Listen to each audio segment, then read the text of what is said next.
অনেক ধরনের শাকভাজি তো খেয়েছেন, তো এইভাবে কি কেউ খেয়েছেন শাকভাজি? আসসালামু আলাইকুম, আপনারা সবাই কেমন আছেন? আলহামদুলিল্লাহ আমি অনেক ভালো আছি। তো একটা নতুন ভিডিও নিয়ে চলে এলাম, আশা করি দেখতে থাকবেন, আপনাদের ভালো লাগবে। তো প্রথমে আমি কিছু পুঁই শাকের পাতা নিয়েছি। এই পুঁই শাকের পাতাটাকে আমি এখন সুন্দর করে পরিষ্কার করে ধুয়ে নিব। তো এখন বর্ষার দিন শাকে ফোকা টোকা থাকতে পারে, এই শাকটাকে আমি একটা একটা করে সুন্দর করে বেছে নিয়েছি। এখন আমি সুন্দর করে পরিষ্কার করে ধুয়ে নিচ্ছি। তো শাকটা ধুয়ে নেওয়া হয়ে গেছে, এখন আমি শাকটাকে পানিটা ঝরাতে দিব। পানিটা ঝরানো হয়ে গেছে, এখন আমি শাকটাকে একটা একটা করে বেছে সুন্দর করে সাইজ করে কেটে নিব। এই শাকটাকে একবারে চিকন চিকন করে কেটে নিতে হবে, কলির শাকের মতন করে। এখন আমি শাকটাকে একটা বটির সাহায্যে চিকন চিকন করে কেটে নিচ্ছি। তো কেটে নেওয়া হয়ে গিয়েছে, শাকটাকে আমি এক সাইডে রেখে দিয়েছি। এখন আমি চুলার কাছে চলে এলাম, দিয়ে দিলাম চুলার ভিতরে একটা কড়াইতে দিয়ে দিলাম পরিমাণ মতো তেল। তেলটা গরম হয়ে গেলে এর ভিতরে দিয়ে দিব কুচি কুচি করে রাখা রসুন এবং পেঁয়াজ। এর ভিতরে দিয়ে দিব সামান্য পরিমাণে কাঁচামরিচ। এগুলো সবগুলোকে আমি সুন্দর করে ভেজে নিব। তো এই রসুন এবং পেঁয়াজটাকে আমি বেশি লাল করে ভাজবো না, এটাকে আমি হালকা করেই ভাজবো। তো এর ভিতরে দিয়ে দিয়েছি সামান্য পরিমাণে হলুদ এবং 1 চিমটি পরিমাণ লবণ। এটাকে দিয়ে আমি সুন্দর করে ভেজে নিব। তো এখন আমি এর ভিতরে একটা ডিম ফেটিয়ে দিয়ে দিব। এই ডিমটাকে আমি সুন্দর করে ভেজে নিব, ভেজে একবারে জোড়া জোড়া করে নিব।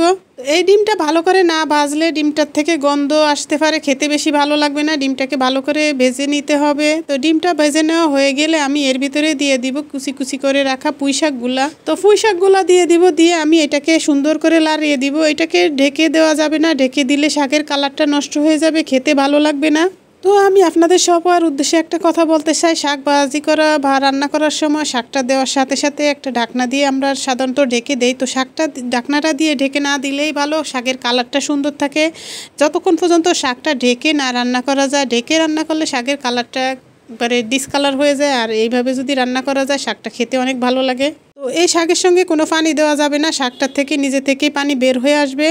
আস্তে আস্তে জাল করে এটাকে লাড়তে হবে যতক্ষণ পর্যন্ত শাকটা না শুকায়, এত সময় এটাকে জাল করতে হবে। জাল করে এটাকে কড়াইয়ের ভিতরে সুন্দর করে ছড়িয়ে দিলে এটা ডিমের সাথে মিক্স হয়ে যাবে।